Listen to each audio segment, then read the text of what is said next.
Bonjour. Bonjour. Ravie de vous retrouver pour cette nouvelle capsule.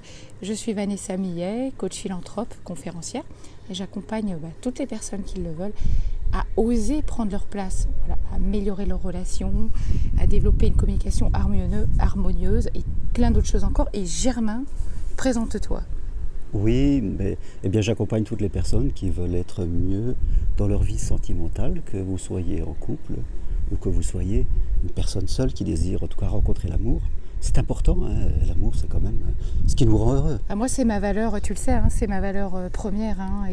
Et justement, tu vois, j'ai des personnes qui me posent souvent ces questions-là, et comme toi, c'est des choses que tu fais pas mal dans tes accompagnements.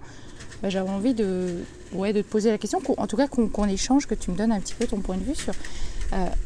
en fait, il y a une question qu'on me pose souvent, c'est comment on fait pour accepter son corps ? Comment on fait pour accepter son corps ? Comment on peut arriver à accepter son corps quand on se trouve pas beau Moi, je pense que c'est directement lié à l'image et l'estime de soi, mais je te laisse développer là-dessus. Oui, développer tout en restant simple, parce que personnellement, je trouve que quand on arrive à regarder les problèmes de façon simple, on trouve des solutions simples. Quand on regarde avec un regard compliqué, c'est jamais évident de trouver du simple avec du compliqué. Et c'est toujours l'idée qu'on a du regard de l'autre, du regard de soi-même bien sûr, et du regard que l'autre, on interprète ce que l'autre il peut penser de nous. Et je remarque que les gens dans les relations amoureuses, ils sont à mort, si je peux dire, dans les interprétations. Certains appellent ça l'intuition, mais ils ne sont pas du tout dans l'intuition, c'est mécanique. Ah non, c'est la fausse intuition. Ils interprètent et bien sûr c'est souvent à leur défaveur, pardon.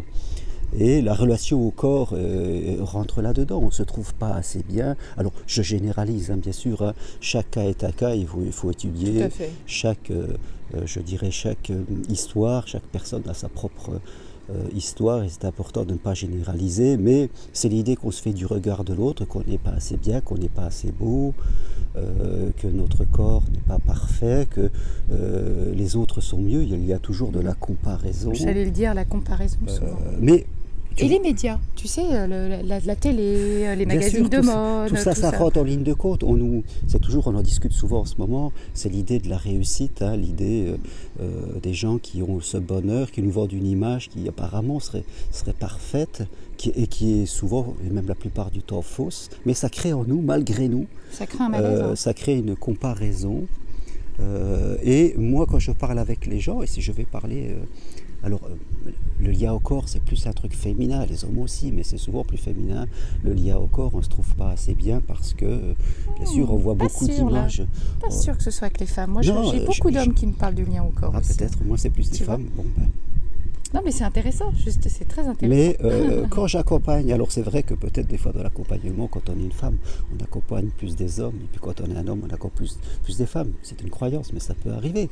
Mais je parle aussi que moi, tu vois, il y a moi, le thérapeute, le psy, le coach. Mais si tu prends ton propre exemple de toi, tu vois, ton rapport au corps, je suis sûre que tu allais y venir. Je continue, c'est-à-dire, je suis aussi un être humain, et je vis ma vie amoureuse, et j'ai eu plusieurs vies amoureuses dans mon existence, avec des femmes qui avaient, je dirais, des physiques différents. Et je dois reconnaître que l'aspect physique pur n'est jamais le critère. Le critère numéro 1, c'est un ensemble, c'est une personnalité. On peut avoir quelqu'un qui a une super plastique, comme on dirait, et qui va nous attirer, et après il n'y aura pas de profondeur, et fin de compte on va être déçu. Comme on peut avoir quelqu'un qui au premier abord on dirait non, et après on dirait oui. C'est toujours répondre à la question, à quoi je dis oui, à quoi je dis non. Et il faut se méfier, quand on aime, le rapport il change. Et ce que je dis souvent aux gens, ils sont dans leur mental, mais quand tu es dans ton mental, que tu es dans les jugements, tu n'es pas en train d'aimer. Donc, alors que quand tu aimes, tous tes repères, tes critères, ce que tu peux imaginer, il va se retrouver modifié. C'est la magie de l'amour, sinon ça ne serait pas l'amour. Tu vois ce que je veux dire ? Donc c'est important, je peux concevoir que, je le répète, chaque cas est un cas, ça n'empêche pas qu'il faut faire attention à son look, c'est tout un ensemble, comment je m'habille, comment je suis, est-ce que je fais un peu de sport, ma façon de m'alimenter, comment je marche, tout ça est un ensemble. Et on peut progresser parce qu'avec le temps, on se laisse vite piéger dans des habitudes comportementales. Et il n'y a rien. Une fois, j'ai accompagné une personne, elle a juste changé sa paire de lunettes et mettre un peu de couleur et ça transformait tout. Et elle s'est sentie mieux. Oui, forcément, quand tu te sens mieux, tu marches différemment. Tu as une énergie qui est différente. Mais c'est vraiment quelque chose de particulier, le rapport au corps, parce que j'ai trop posé la question, mais ouais. si je prends mon exemple, tu vois, j'ai vraiment pendant très très longtemps, et puis tu connais mon histoire, j'ai vraiment souffert moi de mon image. Et c'est comme si j'avais pas le droit en plus moi de dire que, par exemple, que je me trouvais pas belle ou que j'aimais pas mon corps. Parce que tout de suite en face on me répondait mais attends, tu t'es regardée, t'as vu, t'es superbe justement, t'as une magnifique plastique, comment tu peux oser dire que tu te trouves moche ou des choses comme ça. Et là encore une fois, on en vient à ce que tu disais, c'est la manière dont on se perçoit nous n'est pas du tout la façon dont les autres en face nous regardent. Et si soi-même on s'aime pas parce qu'on a vécu des choses pas sympas ou qu'on a une mauvaise estime de soi, eh bien on va pas aimer son corps. Et puis en plus, moi je pourrais dire que j'ai peut-être souffert du fait qu'on me trouve belle justement. Plus jeune, plus on me trouvait belle. Et moi, eh bien plus je me sentais moche entre guillemets, et peut-être que je me sentais moche aussi à l'intérieur parce que j'avais envie qu'on me voie pour qui j'étais moi justement, pour ce que j'avais à l'intérieur, tu vois, ma personnalité, et j'avais toujours ce truc, j'avais toujours cette sensation de dire mais voilà, c'est mon physique qu'on regarde en premier, alors que j'aimerais qu'on voit profondément ce que j'ai à l'intérieur de moi. Oui, une blessure peut avoir plusieurs aspects. Ce que tu me dis, ça me rappelle le film avec Michel Blanc, Trop belle était toi, je sais plus, c'était un genre de titre comme ça, oui. Tout à fait. C'est-à-dire qu'à un moment, si on a une belle plastique, on pourrait dire, il peut y avoir une autre difficulté, c'est que on ne sait plus si les gens ils sont là parce qu'ils veulent nous charmer, ils voient que notre corps et ils ne voient plus l'ensemble. Il peut y avoir ce problème là aussi qu'on peut sentir et fait compte on perd confiance, on ne sait jamais pourquoi les gens ils sont là et on peut développer ce qu'on appelle l'asthme du chasseur, c'est chez certains, tu vois, ils veulent te consommer, une fois qu'ils t'ont mangé, après ils disparaissent, je ne sais pas pourquoi. C'est une grande souffrance et on voit dans les médias des gens qui ont très réussi, que ce soit autant des hommes qui sont des mannequins qui finissent des fois par avoir des gestes, le dernier geste comme on dirait, alors qu'on a l'impression qu'ils ont tout de l'extérieur. Et ça vient véritablement de nous, de l'acceptation de soi, de notre estime, de notre propre image. Et c'est peut-être ça aussi qu'on devrait travailler.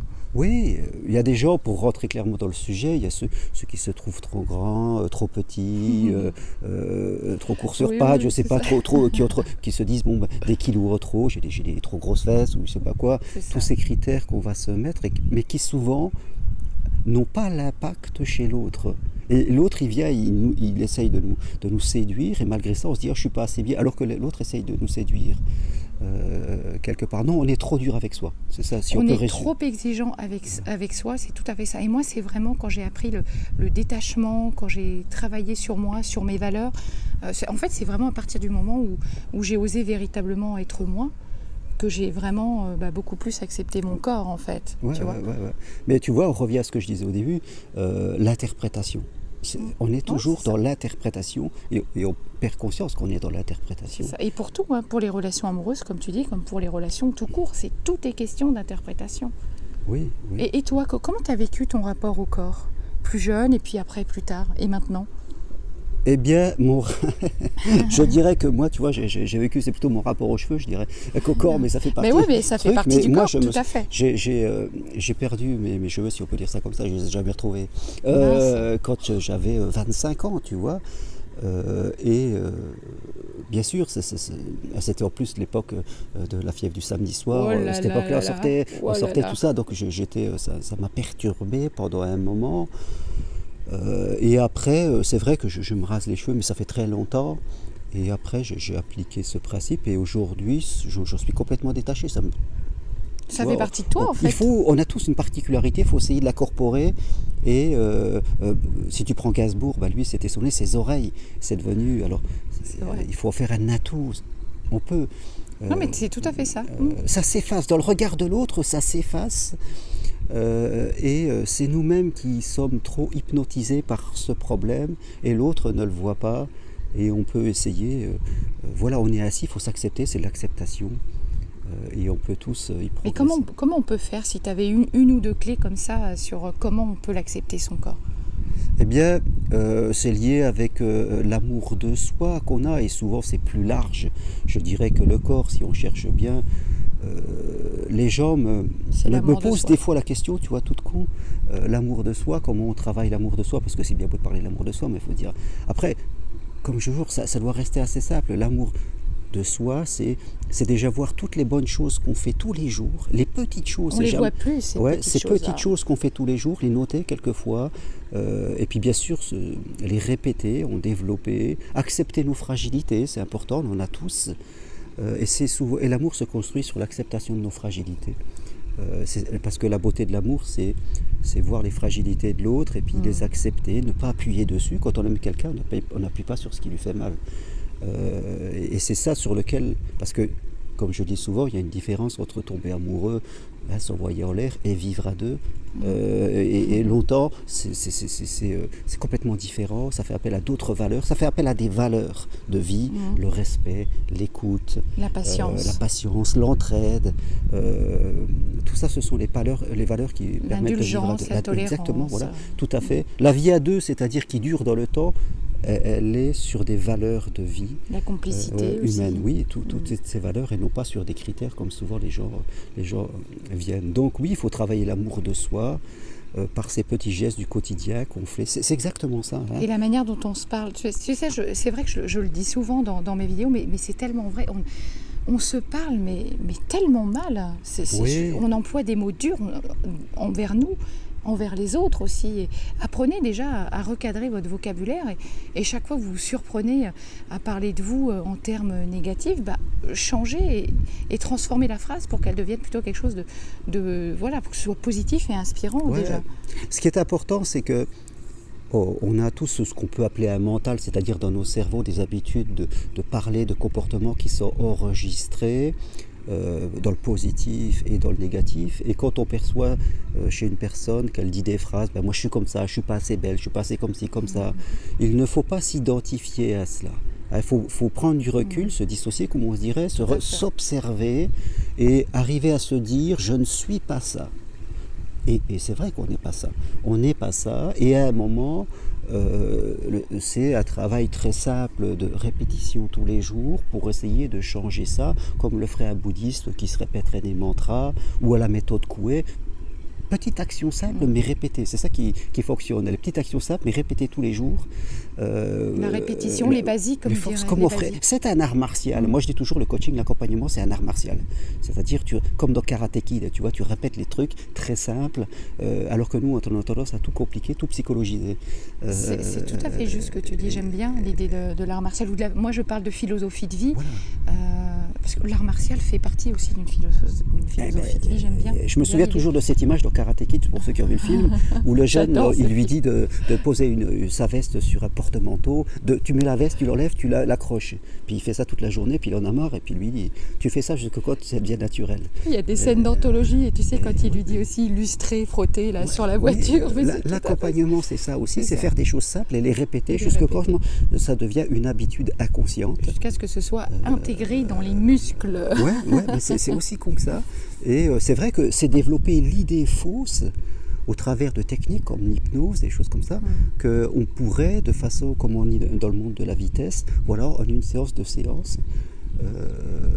changer. Mais si on va voir quelqu'un comme toi, comme moi, et qu'on apprend des outils et qu'on est indépendant pour les appliquer, qu'on ne, je dirais, se prend pas pour nos croyances, tout ça, qu'on se dissocie, qu'on se dit qu'on n'est pas ça et qu'on travaille régulièrement, tout seul, on peut faire un grand chemin. Tout à fait. De temps en temps, il faut aller voir quelqu'un parce qu'il aura le regard extérieur pour nous permettre de nous juger. L'effet miroir qui est important aussi. On fait ça au sport, on fait ça quand on apprend la musique, tu vois. Mais ne pas s'identifier, pour revenir sur le sujet, attention, nos interprétations sur notre corps qui sont toujours trop fortes, toujours trop dures avec nous-mêmes. On est intransigeant, en fait, on ne se pardonne rien à nous-mêmes. Hein. Et si on allait demander aux gens, des gens de confiance qui nous diraient ce qu'on pense, eh bien on serait étonné de ce qu'ils disent. Alors là aussi, il y a un autre phénomène dont il ne faut pas s'identifier, c'est qu'on va très bien accepter le négatif, Et quand quelqu'un nous dit de positif, on a tendance à le shooter, tu vois. Oui. C'est très classique du mental négatif, tu vois. Voilà ce qu'on peut dire, toi. Bah, génial, merci pour tous ces partages. Où est-ce qu'on te retrouve, toi, Germain? Sur mon site germainrocari.com, c'est facile. Génial. Et écoutez, on vous dit très vite pour une prochaine vidéo. Si vous l'avez aimé, likez-la, partagez-la et puis abonnez-vous sur nos chaînes respectives. Voilà, Germain Roncari et Vanessa Millet. Et puis à demain. Merci.